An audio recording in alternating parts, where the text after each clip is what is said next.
¿Has notado que cada vez que escuchamos del suicidio es después que una persona ha cometido el acto? Muchas veces la información no está a la disposición de todos nosotros. Es como un tabú que está escondido y hoy queremos desenterrarlo para mostrarte un poco más las consecuencias, las causas y las señales del suicidio. Así que si quieres aprender, quédate con nosotros en este episodio de Tu Iglesia, Tu Familia, Tu Casa.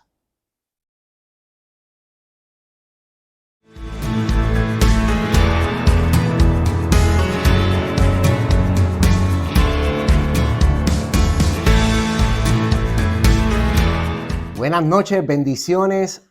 Aquí estamos en otro programa más de Tu Iglesia, Tu Familia, Tu Casa. El programa oficial de Centro Cristiano Reino de Embajadores de Isabela. Puedes sintonizarnos a través de YouTube. Le voy a pedir que si usted no nos ha dado follow, lo haga. Puede darle like al contenido, puede compartirlo y así nos ayuda a promover el Evangelio del Reino y los recursos que estamos trayendo para el bienestar de todos ustedes. Estamos en todas las redes sociales como Centro Cristiano Reino de Embajadores y nos puedes conseguir a través de Google Maps con el mismo nombre. Al final del programa vas a encontrar un QR code y toda la información sobre nuestras redes sociales. Así que esperamos que nos puedas seguir y compartir nuestro contenido. En el programa de hoy queremos discutir un tema muy importante. Y queremos darle la bienvenida a una invitada muy especial para nosotros. La psicóloga clínica, la doctora Yajaira Reyes Nieves, quien nos guiará a través de este programa, dándonos información actualizada sobre el manejo del suicidio y cómo el suicidio está afectando nuestra sociedad aquí en Puerto Rico, aunque sabemos que es un mal que ocurre mundialmente. Queremos tocar ese tema porque muchas veces en los medios, por ejemplo, se habla del suicidio cuando las personas ya lo han cometido en nuestros barrios, en nuestras familias, aún en las iglesias, en las redes sociales, se habla de los actos de suicidio, pero no se escucha mucha información o no la suficiente a mi entender de qué es el suicidio, por qué ocurre, cómo manejarlo, cómo ver esas señales de que alguien está ideando suicidarse. Y eso es lo que queremos traer. Así que gracias por acompañarnos y demos la bienvenida a Yajaira Reyes, psicóloga clínica. Buenas noches, Yajaira. Buenas noches, un placer. Yajaira, doctora, existen múltiples causas y factores que pueden contribuir al suicidio. ¿Podría explicarnos cuáles son algunos de estos factores y cómo pueden influir en la aparición de pensamientos suicidas? Es ciertamente, como mencionaste ahorita, el suicidio es un acto en el que es un mal social, ¿verdad? Es una situación social muy lamentable que todavía hay mucho tabú al hablar de este tema. Así que una de las cosas que se necesita es como programas como este, que se hablen de este tema de una manera simple y sencilla, que podamos llegar a las personas que están escuchando el programa, los que, ¿verdad?, van compartiendo el programa, para que le llegue la información, ¿verdad?, de una manera que puedan compartir y ir buscando esos aspectos que son los factores que me estás indicando. Hay varios factores que fluyen, en cada país puede ser diferente, ¿verdad?, los factores, pero en Puerto Rico la Comisión de Prevención del Suicidio hace un informe anual en donde van reportando, ¿verdad?, no solamente la cantidad de tasas de suicidio en Puerto Rico, sino también factores, edad, etcétera. Así que voy a dar un poquito de esas estadísticas porque eso va a dar mucha luz a esta pregunta que me estás haciendo de, ok, ¿cuáles son los factores de riesgo? ¿Verdad? Excelente. Una de las cosas que han mostrado es que del informe nos dice que desde enero 2020 hasta junio 2022, las estadísticas muestran que de cada 30 días, ¿verdad?, por cada mes, hubo una tasa de suicidio de 20 personas. Así que estamos hablando de casi uno por día, ¿verdad?, si fuésemos a ver los números. Otro aspecto es que ocurre más, o dentro de esta estadística muestra que son más hombres, a un 80, 80 y pico, 89%, ocurren en hombres en comparación a un por ciento, ¿verdad?, más bajito en las mujeres, que un 15 a un 16 dentro de esas estadísticas de estos 7 años.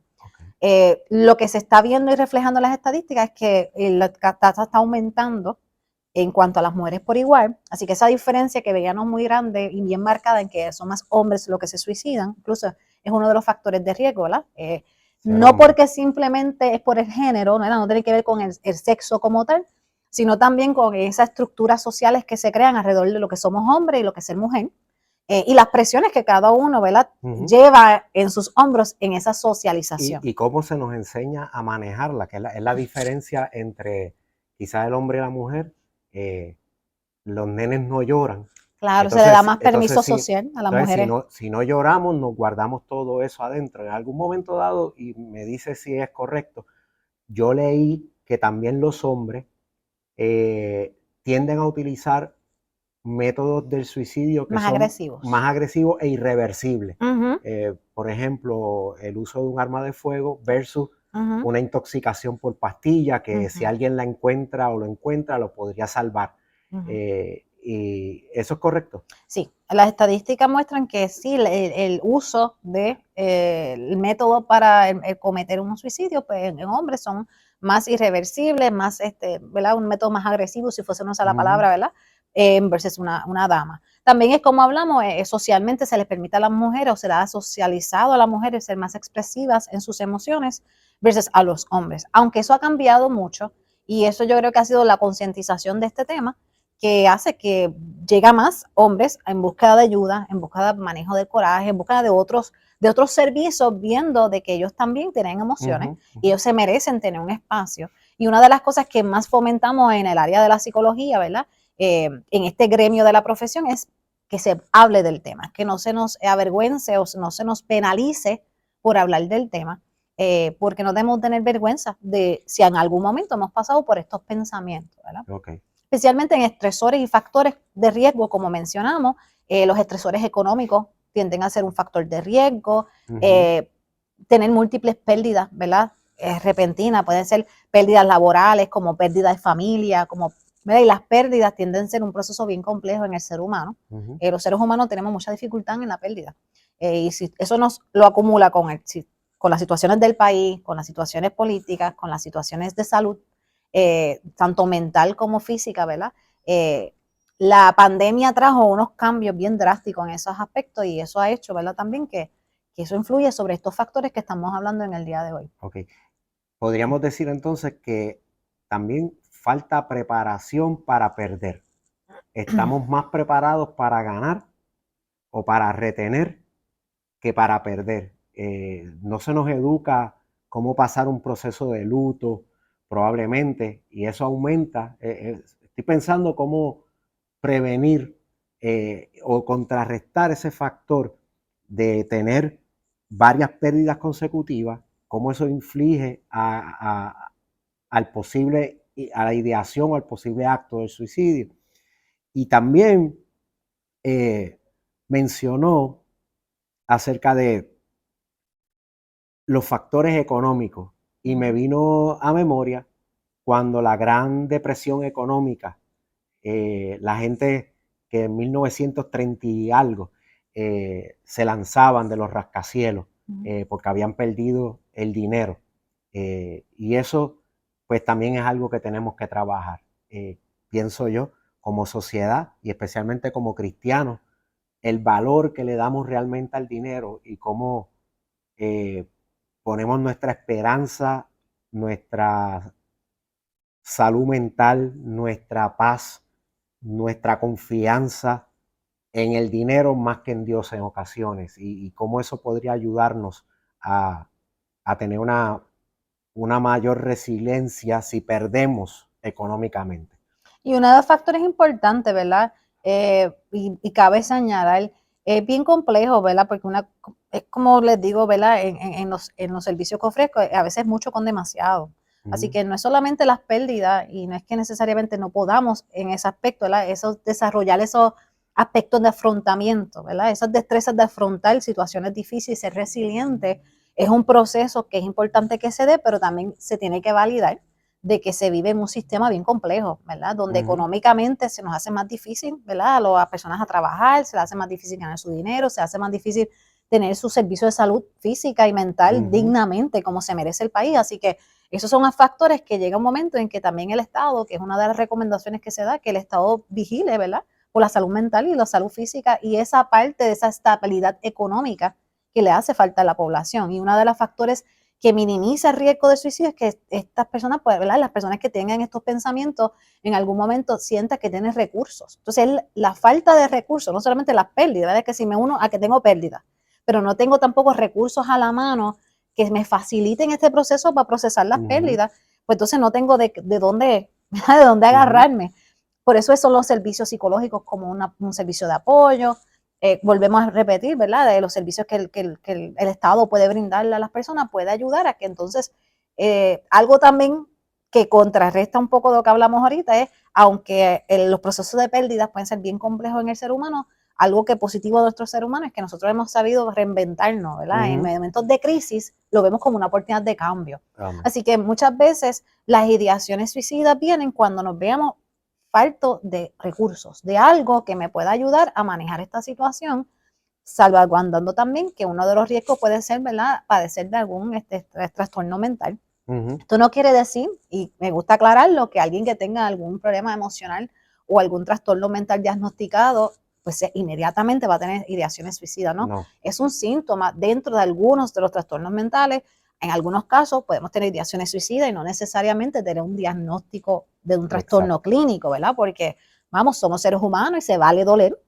Tenemos emociones y las emociones son humanas y nos entristecemos y nos da coraje y todo lo demás, pero cuando ya esas emociones se han mantenido prolongadamente, podemos estar viendo entonces no una tristeza, sino una depresión, ¿ves? Ya la depresión es una de las, ¿verdad?, de los trastornos mentales que más riesgo hay en cuanto entonces, ¿verdad?, al tener ideaciones suicidas. Muy bien. Y le pregunto, doctora, porque sé que estas cosas muchas veces tienen un componente genético. La herencia genética eh, tiene alguna relación con tener, qué sé yo, una predisposición a este tipo de pensamiento o acto. Lo pregunto que, por ejemplo, vemos en familias que predomina la depresión, no solamente quizás o el alcoholismo, pero hay unos factores genéticos, pero también hay unos factores psicosociales, de la red social, como la familia o la cultura familiar afecta a ese individuo. ¿Hay alguna predisposición genética en eso que se haya hablado, que Pues usted mira, sepa? hasta el momento, ¿verdad?, de hasta donde tengo conocimiento, no se ha probado científicamente alguna, ¿verdad?, predisposición genética hacia el acto del suicidio, Ujú. ¿verdad? Hasta, como te digo, de conocimiento que tengo, sí existen patrones intergeneracionales que se pueden ser por aprendizaje, ¿verdad?, que puede ser una dinámica donde los factores familiares e interfamiliares que se han ocurrido, y ha ocurrido varios actos de suicidio, ¿verdad?, pues se hace una posibilidad de, ¿verdad?, de este tipo de Sí, dinámica, pero no necesariamente es una conducta aprendida. ok.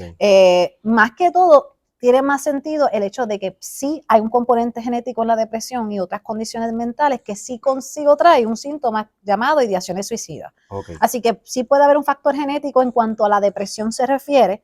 Volvemos, no significa que porque 3 personas en mi familia tengan depresión, a mí me va a dar depresión. Pero usando el ejemplo de la diabetes, ¿verdad? Si hay 5 miembros de nuestra familia que padecen de diabetes, ¿qué vamos a hacer? Cuidarnos nuestras azúcares, ¿verdad? Ujú, Y ir al médico y ir chequeándonos porque tenemos una predisposición. ujú, Pues se ocurre con los trastornos mentales, tenemos una predisposición, así que hay que tener mucho cuidarnos, nuestra ujú. salud mental, pero no significa porque tengo otros familiares que tienen este tipo de condición, a mí me va a pasar. Una de las dudas a veces cuando van a los psicólogos es que pues se hace esa pregunta, ¿quién de tu familia ha padecido de depresión, ansiedad y otra condición?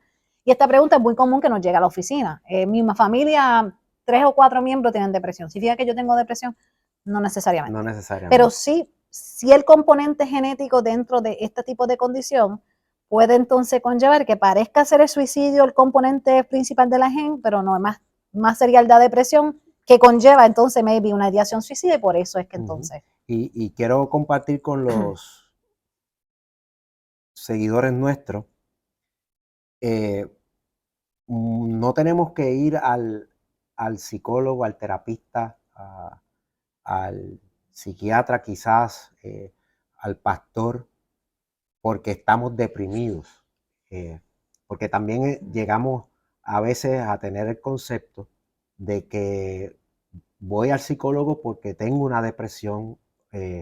Ahora la gente se autodiagnostica, qué sé yo, hacen un quiz en Instagram y el quiz dijo que estás deprimido o usted escucha que la gente dice, ay, estoy bien depre, pero bien depre no necesariamente es una depresión vista desde la perspectiva clínica, que es un doctor que te va a hacer unos estudios, te va a hacer unos análisis y va a determinar si estás triste, profundamente triste o deprimido.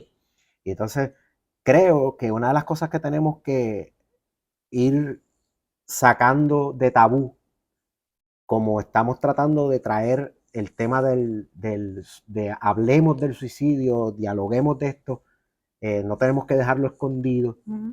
Podemos hablarlo, lo hemos pensado, le hemos buscado ayuda. Es también decir, mira, buscar la ayuda de un psicólogo, de un terapeuta, no significa nada estigmatizante ni grave.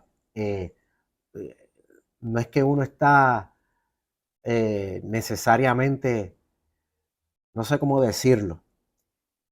Es Bueno, que no quiero usar palabras lo digo de, yo, como dilo. dicen muchas de las personas que llegan al servicio psicológico, no solamente, ¿verdad? Por mi práctica, sino que conozco de otros colegas, la preocupación mayor es que no me estoy volviendo loco, loca, ¿verdad? Eso es lo primero que le decimos, no, tú estás aquí y no te estás volviendo loco, loca. Porque hasta mi frase célebre siempre ha sido, hasta los psicólogos necesitamos psicólogos. Exacto. ¿Por qué? Porque manejar nuestras emociones, la vida es una vida compleja, ¿verdad? Vivir la vida es una vida compleja, así que nos hace, no tenemos necesariamente todos destrezas, porque, ¿verdad? Todo va a depender de nuestras experiencias de vida, cómo nos criaron, situaciones que, mira, la pandemia, ¿quién te iba a estar preparado para eso, ¿verdad? Jamás pensábamos que íbamos a vivir algo así.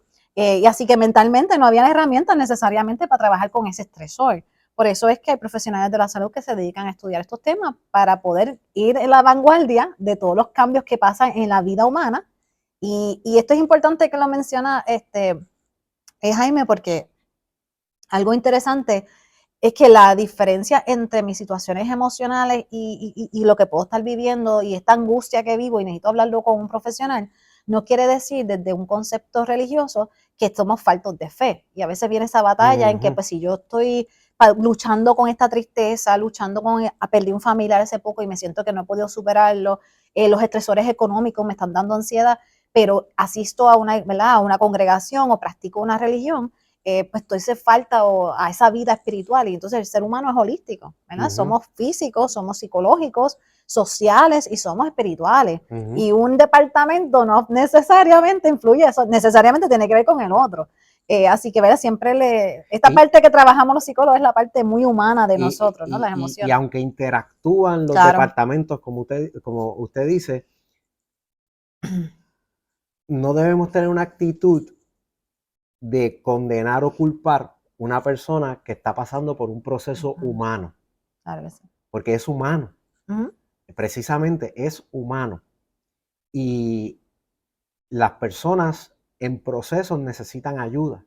Necesitamos esos recursos que si no los tenemos, entonces el espacio de esperanza, esa luz que necesitamos para poder continuar, se nos va apagando y ahí es que podrían llegar las ideaciones suicidas, tomando en cuenta lo que ya usted nos mencionó, de ese factor de riesgo, de la escasez de recursos.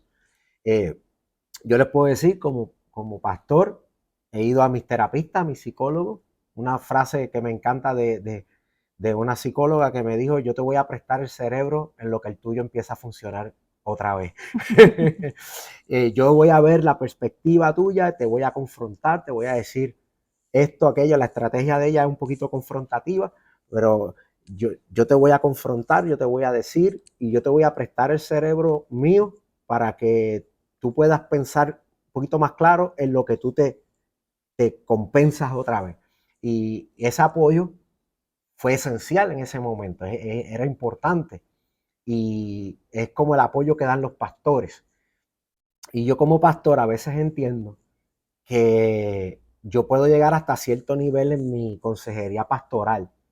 Y la oración es buena, el ayuno es bueno, todas esas cosas son buenas, pero hay una parte del alma, de la psiquis, de la psicología de la persona, que yo entiendo que los profesionales de la salud mental deben trabajar ahí. Igual que hay factores fisiológicos que afectan nuestra mente y quizás hace falta un psiquiatra. Y que vayas a un psiquiatra no significa que vas a ir a un psiquiatra el resto de tu vida, ni que vas a tener que tomar medicamentos el resto de tu vida, pero probablemente si químicamente estás descompensado, los procesos psicológicos y espirituales que tú quieres hacer para salir de ese proceso oscuro no te van a funcionar muy bien, porque los químicos del cerebro no están ahí para que el alma, la mente funcione bien y para que la mente y el alma puedan hacer la parte espiritual de adorar, alabar. Entonces vienes a la iglesia y te sientes que no puedes levantar las manos, que no tienes ganas de adorar, que no sé. Y obviamente es una batería que le falta el líquido, el ácido de batería y está sin carga. Pues entonces hay que llevarlo a alguien que le añada ese químico en lo que puede funcionar otra vez y volver a la normalidad. Así por lo menos yo lo veo. Y algo importante es la conexión que existe entre mente y cuerpo, ¿verdad? Sigue los estudios mostrándonos que nuestra mente y nuestro cuerpo están interconectados en sí, no podemos separarlo en sí. O sea que por eso es que el psicólogo complementariamente va a trabajar con el psiquiatra con el neurólogo. O sea que a veces somos una batería de profesionales a la misma vez trabajando. Una de las veces de las cosas que se nos presenta es que pues yo quiero un psicólogo, pero no un psiquiatra, porque no quiero medicamento, ¿verdad? Y volvemos, lo que estamos trabajando, que es el tema de, ¿verdad?, lo que es la idiosinesia suicida, pueden traer consigo ese desbalance químico. Se ha comprobado que desbalances químicos también aumentan la probabilidad de tener ideaciones suicidas. Así que incluso a veces tenemos que enviar un endocrinólogo porque lo que estamos viendo es un desbalance de tiroides y diabetes y todo, y eso es lo que está produciendo. El sistema endocrino está reproduciendo algo en su estado anímico y a su vez en su estado mental. Así que el ser humano es complejo y no necesariamente uno especialista podemos trabajar solamente. Sí. Así que esta multidisciplinariedad y estar abiertos a eso. Y yo siempre digo, darnos una oportunidad, ¿verdad? A veces, lamentablemente, hay personas que han tenido a lo mejor malas experiencias y tienen, pues no vuelvo. Estoy buscando hasta que encuentre ese rapport terapéutico. Y eso ocurre con los psiquiatras, y eso ocurre con tu médico. A lo mejor tú dices, no, mi médico primario yo no lo cambio. ¿Por qué? Porque has tenido un rapport, una conexión. Pues eso ocurre con tus demás, ¿verdad? Suplidores de proveedores. Así que es importante tener ese proceso y como mente y cuerpo es un enlace, pues sí puede haber un deterioro. Por ejemplo, la depresión es una condición que sí afecta psicológicamente, pero físicamente afecta. Me da al paciente cambios en su estado de humor, pero también me da dolor de cabeza, me puede dar mareo, me da días que mi cuerpo físicamente no se puede levantar de la cama. Hay días que físicamente su cuerpo no está apetito, somatizando, eso afecta otras áreas más de energía. Exacto, y como parece estar bien lejos de lo mental, pues entonces pensamos que es otra cosa. O al revés, pensamos que como es mental, no tiene que ver nada con el cuerpo. Y por eso es que se tiene que buscar esta correlación. Es changuería porque tú no lo haces porque no quieres. Y eso es un error muy grande de este tipo de cosas, ¿verdad? El que lucha con ideación suicida es una lucha diaria. Es una batalla campal y como yo, ¿verdad? Como a veces los colegas que dialogamos del tema, son personas valientes, dignas de admirar, porque es un proceso muy complejo y a veces los medios sociales, ¿verdad? Lo trabajan desde dile así, ¿verdad? Y yo lo puedo comprender, yo, ¿verdad? Fomento que sí, le damos sí a la vida, pero tenemos que cuidarnos mucho de la positividad tóxica, ¿verdad? Desde la positividad tóxica podemos invalidar lo que yo estoy sintiendo. Me puedes hacer sentir mal porque yo no tengo ahora mismo ni físicamente ni mentalmente la capacidad de ver la vida así. Así que, pues, entonces estoy descartado o descartada, ¿verdad? Entonces, tenemos que tener mucho cuidado con esa positividad tóxica. Sí hay que ser positivo.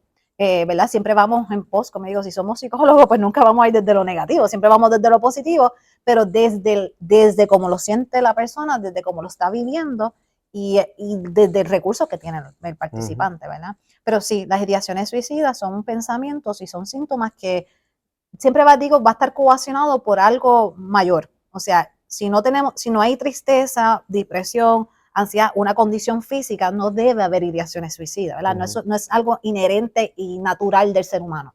Así que si están presentes, algo está pasando. Hay que hacer un chequeo desde lo físico, desde lo psicológico, en todas las áreas, ¿verdad? Incluso han visto estudios de personas con alguna dificultad neurológica, ¿verdad? Un deterioro neurológico y está teniendo ideaciones suicidas y ese es el síntoma. Y de momento cuando mira, pues es una situación neurológica, no necesariamente ni tan siquiera psicológica. Ok. 2 preguntas. Primero, ¿cómo definimos ideación suicida? Cuando una persona pasó de tener un coraje y decir yo me desapareciera, ¿verdad? A tener una ideación suicida, y cuáles son las señales que podemos ver los familiares, los amigos, los compañeros de trabajo, de que alguien tiene ideaciones suicidas y si esas ideaciones, esas señales varían por género, por edad. Es una pregunta compleja, Vamos poco a poco. pero vamos. Pues mira, vamos a empezar con qué es una ideación suicida, ¿verdad? Una ideación viene de la palabra idea. Este pensamiento hacia hacerse daño a sí mismo o a sí misma puede ser una idea que no está estructurada. Nosotros lo dividimos entre ideaciones suicidas estructuradas y no estructuradas. Ideaciones suicidas es, tengo la idea de querer hacerme daño, ¿verdad? De desaparecer, pero que el acto de desaparecer venga de mí mismo. Yo me lo autoinflijo. Versus el que como quiera puede, ojo, lo evaluamos también, pero hay que evaluar que puede ser que hay personas que dicen, yo me quisiera acostar a dormir, no levantarme más. Que sigue siendo algo de una ideación de muerte y una ideación que hay que evaluar porque puede estructurarse a una suicida, pero hay que evaluar otros factores, porque muchas veces sí, pero yo nunca lo cometería en contra de mí. O sea, yo nunca me quitaría, ¿verdad?, mi propia vida por estas razones, pero sí siento este cansancio de la vida. Pues obviamente sigue siendo un riesgo. Yo me quisiera morir, pero no me voy a matar, en otras palabras. Claro. Volvemos, trabajamos con lo que ¿verdad?, el paciente nos trae, así que esa parte de la comunicación es muy importante, pero ciertamente a esta ideación suicida de que sí, yo quisiera, pero no sé cómo, no lo he pensado, no me he sentado a analizarlo, no es que estoy pensando en la herramienta que lo haré, ni cómo lo haré, en qué momento es el mejor momento, que ya estamos hablando de una estructurada.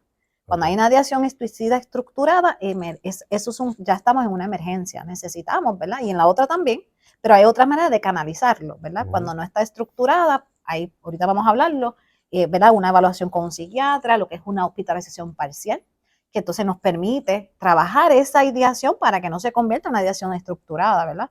Pero cuando ya estamos en una ideación estructurada, ya estamos en un caso de emergencia y ya ese paciente necesita, ¿verdad?, una intervención directa para hacer una posible hospitalización. ¿Para qué? Para estabilizar al paciente. ¿Por qué hay que estabilizar? Porque tenemos que averiguar, lo que hablamos ahorita, si hay algo físico que está afectando, ¿verdad? Ese aspecto químico, si está bien. Pacientes que se me deshidraten, que no están comiendo bien, pues eso puede precipitar unos síntomas que nosotros llamamos, ¿verdad?, psicosis y otro tipo de síntomas que hace que entonces aumenta estos pensamientos y es porque ese cuerpo no está balanceado físicamente, ¿ves? A ver si lo entendí entonces bien. Ideación de muerte, ese cansancio por la vida, que la muerte parece una salida. Ideación suicida, ese deseo de morirse, pero ya por mis actos. Una ideación suicida no estructurada es que tengo ese deseo, pero no tengo una planificación de cómo hacerlo. Y la estructurada es que la persona ya tiene una planificación de cómo lo va a hacer, dónde lo va a hacer, ya tiene toda una, valga la redundancia, una estructura de cómo hacerlo. Y hay distintos niveles de intervención, desde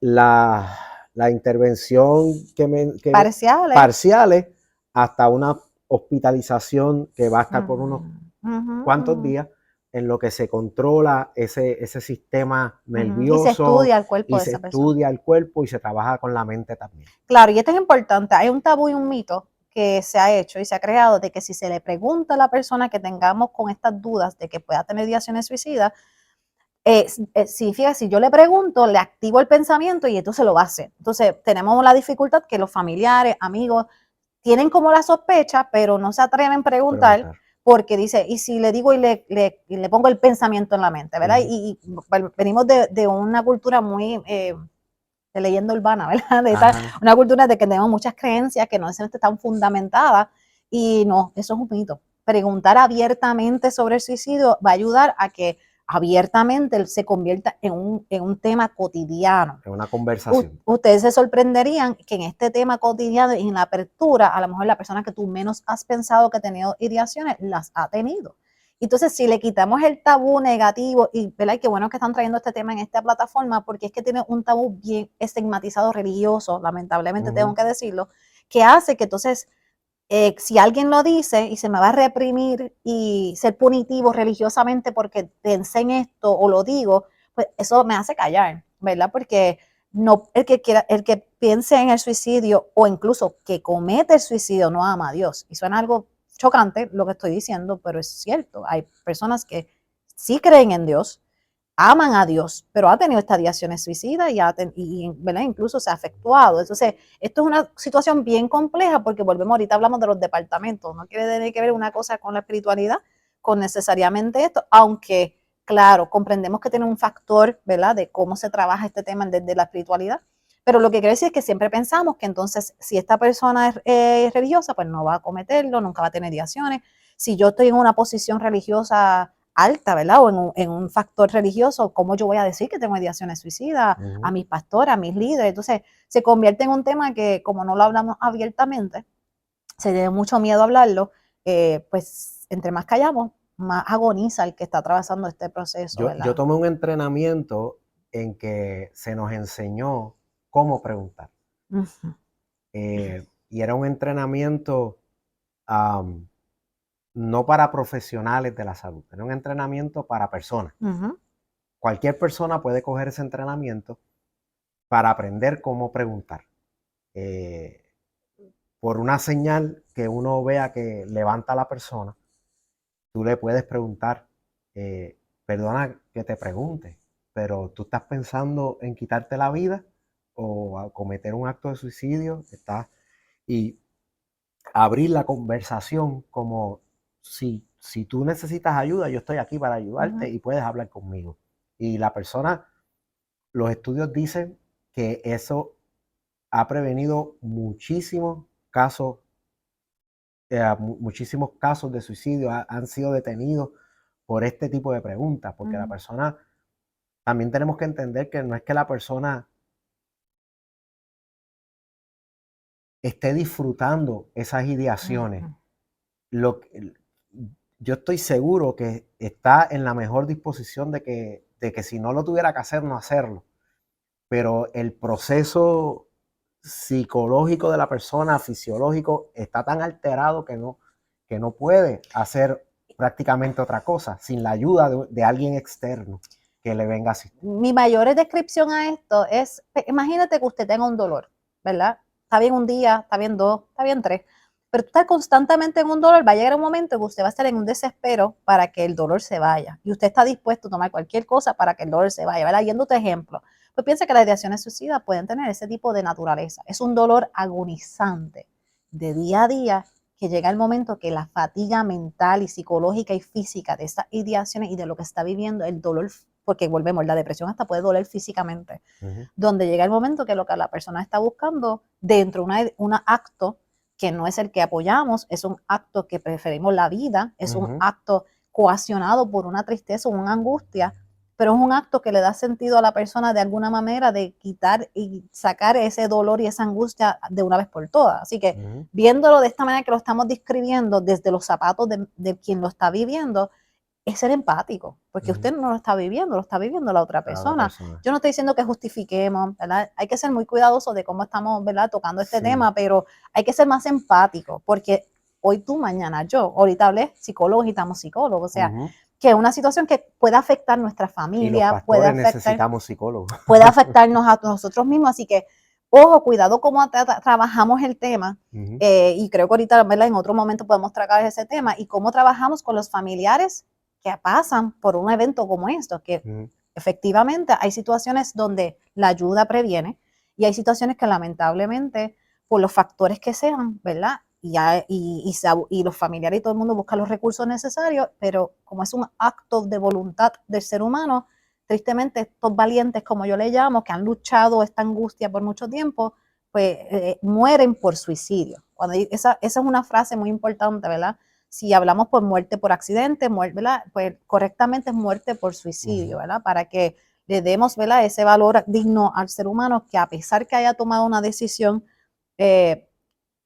no la decisión correcta en su vida, pero no podemos desestimar la vida que llegó a vivir, que fue un buen hermano, fue un buen hijo, ¿verdad? Entonces no le podemos quitar todo lo que esta persona ha vivido por un acto, ¿ves? No creo que sería como... O por una condición que está sufriendo. Por una condición, ¿verdad? No creo que sería desde el enfoque religioso también asunto de gracia, ¿verdad? De cuidado, de ese recuerdo de esa persona. No lo voy a decir en tono de chiste, pero es como él fuera un 10, pero como es diabético, es un 7. Nadie diría eso de una persona por ser diabético, no, o por tener cualquier otra enfermedad fisiológica. Entonces, me viene a la mente, hablando del estigma y la forma de la religión trabajar con el problema, que por ejemplo tenemos el caso de Judas el Iscariote, el que vendió a Jesús por 30 monedas de plata. Y hablamos de él que murió por suicidio.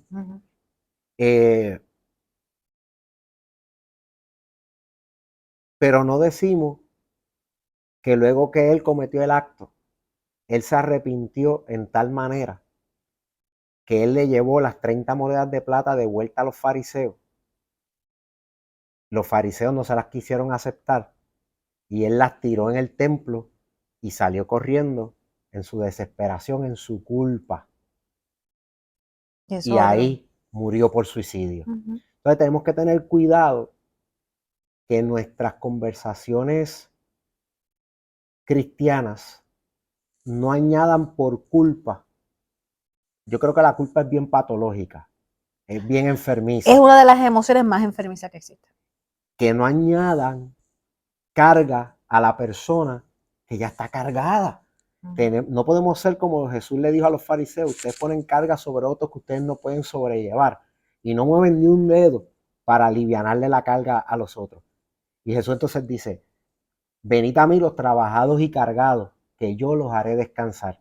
Y yo creo que poniéndole culpa a la persona que se siente así, que está pasando por ese proceso difícil, no le alivia la carga. Al contrario, lo que estás haciendo es poniéndole una emoción, que es la culpa, que es de las más patológicas, de las más destructivas que pueden haber. Y con esto quiero aclarar, yo no estoy diciendo que la persona no se deba sentir mal cuando peca, porque sé que quizás alguien dice: pues ahora no va a creer en la culpa. Hay una convicción de pecado, pero la culpa no es convicción de pecado.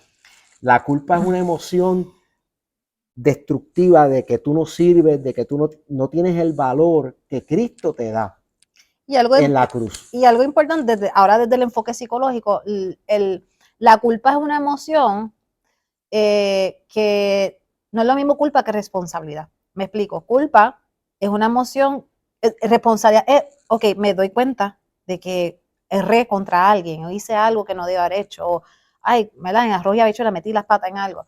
Y nos hacemos cuenta de mis acciones y veo cómo manejo mis acciones y si tengo que pedir disculpas, ¿verdad? Eso desde la parte psicológica. La culpa es cuando no basta con yo serme responsable, me carcome la responsabilidad al punto que ya dejó de ser responsabilidad. Ya se convirtió en esta angustia interna llamada culpa. Así que siempre digo, todas las emociones son transitorias. Siempre la felicidad es transitoria, el coraje debe ser transitorio, la tristeza debe ser transitoria y si hay sentimientos de culpa, porque somos seres humanos, debe ser transitorio. ¿Qué significa? Que esté, sí, presente, pero llega el momento que se vaya desvaneciendo. Cuando una emoción se quedó estacionaria, es donde empieza el problema. Una tristeza estacionaria se convierte en depresión. Un miedo estacionario se convierte en ansiedad. Entonces, la culpa se convierte en esta emoción donde me descarto yo porque me siento descartado también por otros. Y entonces, volvemos, la ideación empieza a desarrollarse, si fuese de este caso, desde una manera donde el valor humano, y tenemos que tener mucho cuidado, me gusta como lo mencionaste, de que no seamos propiciadores a que, yo no estoy diciendo, y creo que es lo que estamos hablando, de que ahora somos culpables de un suicidio. Lo que quiere decir es que tenemos que tener mucho cuidado porque esa falta de empatía o esa falta de entender que todos erramos, nadie es perfecto, es que socialmente se tiene unas creencias absolutistas, ¿verdad? De cómo debemos ser los hombres, cómo debemos ser las mujeres, cómo debe ser, qué debemos haber logrado a tal etapa de nuestra vida. ¿Cómo debe ser un cristiano? ¿Cómo debe ser un cristiano? Si tenemos que tener propiedad privada a tal edad y ya tener hijos a tal edad y estar hecho y éxito. ¿Y quién define el éxito? Entonces, son muchas preguntas que tendríamos que tener como 7 programas para eso, que hace que entonces, si yo uso eso de referencia y yo no tengo nada de eso, no he logrado nada de eso, siempre se me ha tildado X o Y tipo persona, y todo siento que me sale mal porque no he cumplido los estándares sociales, pues el problema soy yo, ¿ves? Y ahí entramos, que va a ser la mente y nuestro cuerpo a reaccionar ante eso que se está viviendo. Así que sí, ciertamente es importante que en las ideaciones suicidas, ¿verdad? Este aspecto que estamos hablando de los riesgos, es si alguien ¿verdad? Si vemos mucho aislamiento, alguien que pues, ya no está contestando las llamadas, se invita a salir, no quiere. Estamos viendo que una persona que a lo mejor antes tenía más ánimo para ciertas cosas, de momento se está aislando, y no solamente de sus amigos, de familia, una tristeza profunda, si hay llantos recurrentes, deseos de morir, falta de motivación, falta de actividades e intereses que antes le gustaba y la persona de momento no lo muestra. Eso es un tipo de señales, ¿verdad? Porque ahora hay otras señales que también existen, que puede ser que la persona sea muy sociable, ¿verdad? Y eso lo hemos visto en los medios, ¿verdad? Donde de momento sorprende quién cometió ese acto suicida, porque la depresión no es solamente llorar y estar triste. Hay personas deprimidas que son el alma de la fiesta, pero están deprimidas, ¿ves? Entonces, por eso es que si no es abiertamente hablado, pues entonces estos tipos de situaciones se ven tras bastidores, ¿verdad? Se invisibiliza y crecen en la oscuridad, en la oscuridad. Claro. Hay que traerlas a la luz para que dejen de crecer. Claro, y hay que quitar la punitividad de que yo esté triste, ¿verdad? Ahora, por ejemplo, la toxicidad positiva es que no podemos estar tristes, entonces tampoco nos vayamos a ese extremo, porque la tristeza es natural, se vale estar triste. No puede estar triste un corazón que tiene a Cristo. No, tenemos que tener mucho cuidado. Pero hasta Jesús lloró. Tenemos que tener mucho cuidado en que se valide, ¿verdad? Ya los medios, ¿verdad? Y los medios tienen sus recursos y los medios son muy buenos, ¿verdad? Para muchas cosas, pero como siempre digo, nadie postea su foto después de una crisis, nadie postea cómo se sintió después del fallecimiento de su mamá, su papá. O sea, la realidad humana, con los eyeliner regado porque lloraste toda la noche. Nuestra realidad humana no necesariamente se postea en las redes sociales, así que a veces tenemos que tener mucho cuidado de que estamos alimentándonos en las redes, porque entonces nos podemos crear una ideación de lo que, y las redes no es que son negativas, vamos, ¿verdad? Sí, todas las podemos usar, pero es como lo que se estandariza de cómo se debe ser la vida y lo que yo tengo que estar viviendo, y si yo no lo estoy logrando hacer así, pues volvemos a repetir, la mente nos lleva a, pues el problema soy yo, y no es necesariamente, ¿verdad? Hay unos estigmas detrás de las pantallas, hay ediciones, Photoshop, hay muchas cosas que ocurren que hacen, y tenemos que empezar a ese amor propio, que es uno de los factores que más se trabajan en estos tipos de servicios, es ese amor propio y el propósito de este amor propio hacia nosotros mismos, ¿verdad? Qué cosas positivas, a veces es bien difícil hasta pensar en qué cosas positivas. Yo hago muchas veces la lista de, dime las cosas positivas y dime las negativas, pues las negativas las pesamos, y las positivas es como que, pues nunca he pensado eso.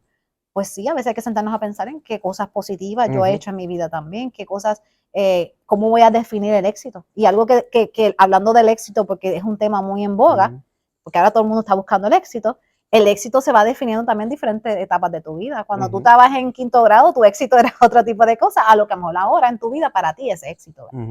Esa parte es importante también. Muy bien.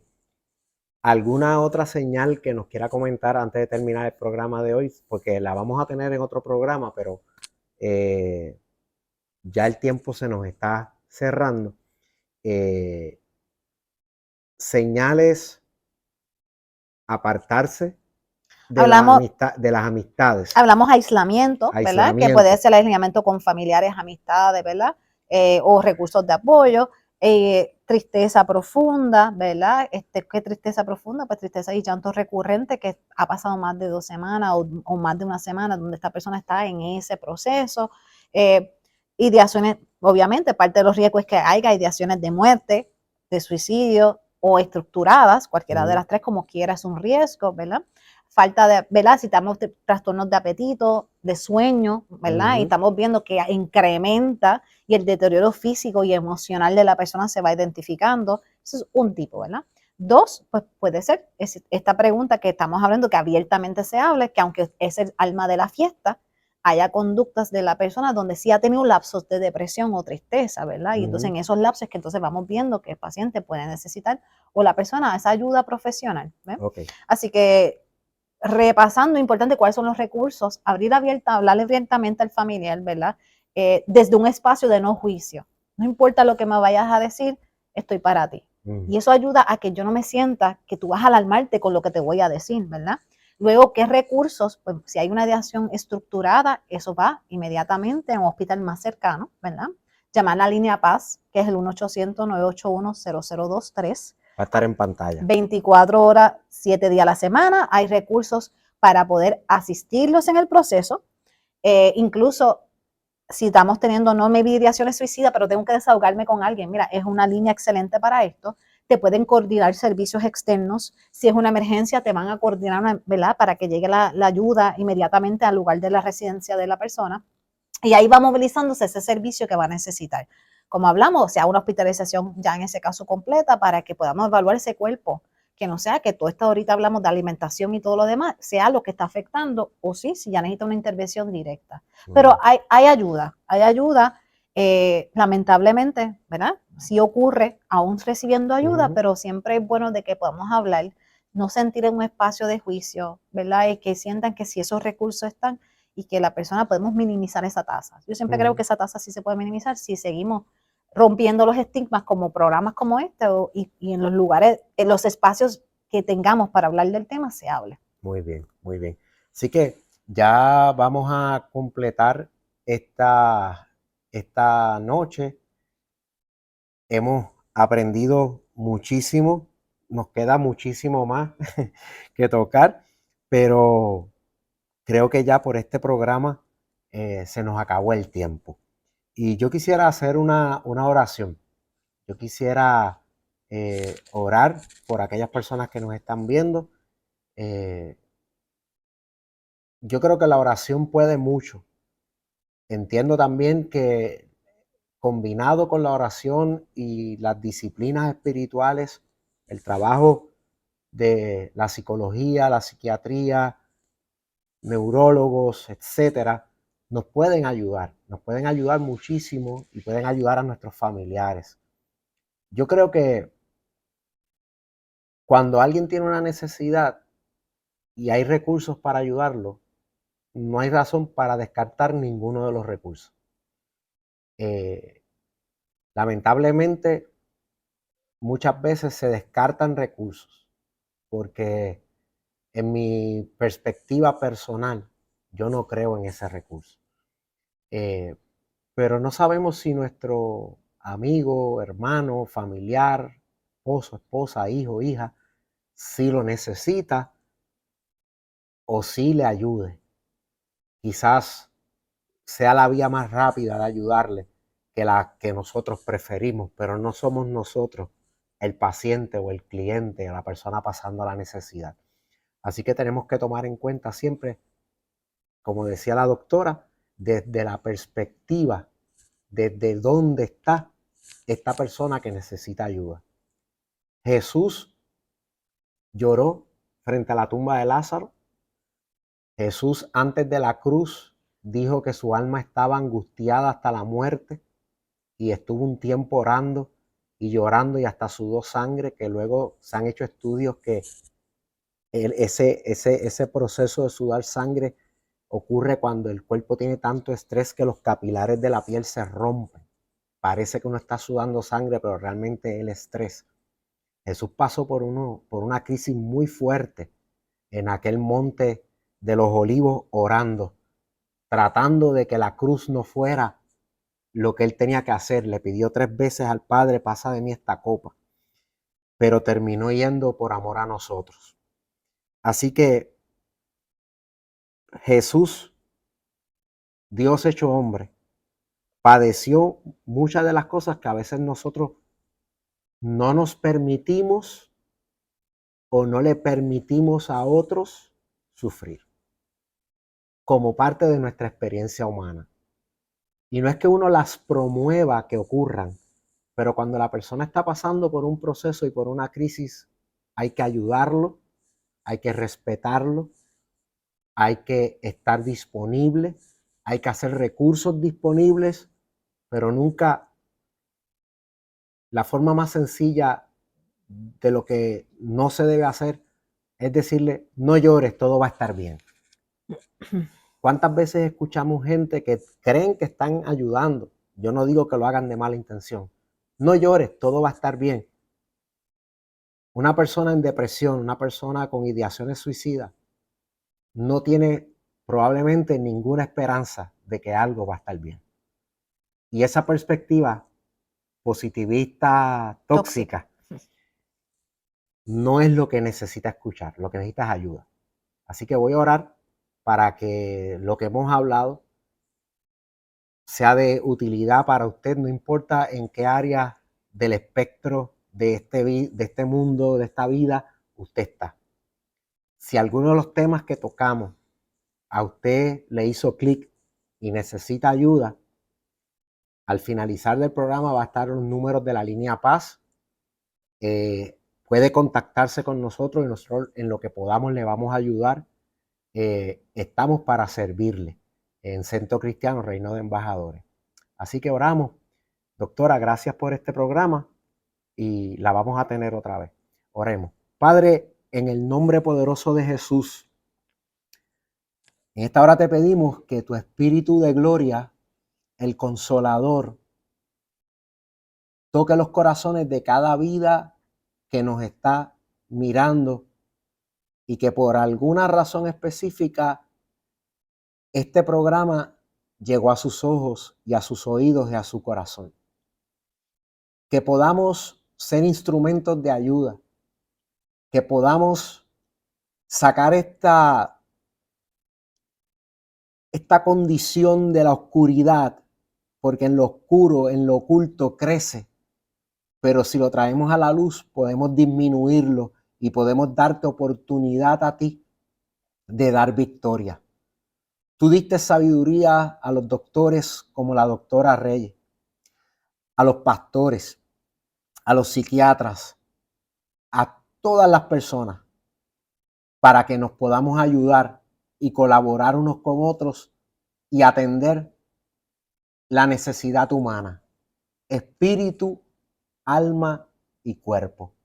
Ayúdanos, Señor, a hacer tu voluntad, amar al prójimo como a nosotros mismos y amarnos a nosotros mismos, aprender a amarnos como tú nos amaste, que diste tu vida por amor a nosotros en la cruz del Calvario. Gracias, Señor, por esta oportunidad. Bendice a la doctora Reyes y bendice a nuestra audiencia en el nombre poderoso de Jesús. Amén y amén. Gracias.